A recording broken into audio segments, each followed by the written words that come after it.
Halo, Assalamualaikum. Apa kabar semuanya yang sedang menonton video ini? Sebelum saya memulakan saya punya cerita saya hari ini, kamu subscribe dulu video ini dan like ataupun share terus dan kasih lama. Oke. Cerita saya hari ini, baru-baru ini saya ada ternampak di Instagram. Kalau tidak silap nama dia Awiman lah macam tu. Nanti saya kasih tengok kamu dia punya Insta, oke? Oke, ini dia punya Instagram. Awiman. Kamu boleh follow dia. Banyak lagu-lagu video dia sana tu dia recording, oke?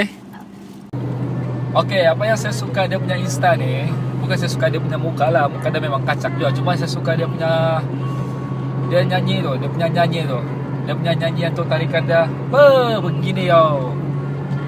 Saya ada DM dia hari tu, saya tanya dia, muka kau ni suara kan macam Awi lah, macam biji macam Awi. Dia cakap lah dia punya idola memang Awi. Tapi dia tidaklah tiru 100% macam Awi, tapi dia punya idola dia Abang Awi. Saya ada follow dia di Small juga. Dia banyak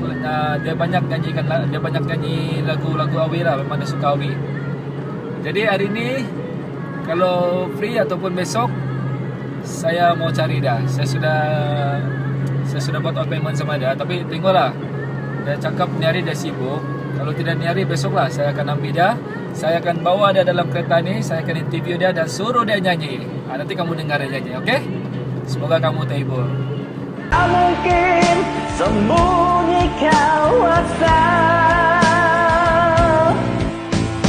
namun apa yang kau lakukan padaku memerlukan penjelasan.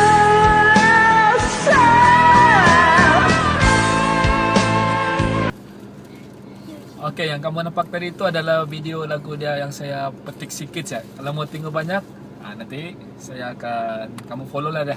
Kamu follow Instagram dah, oke?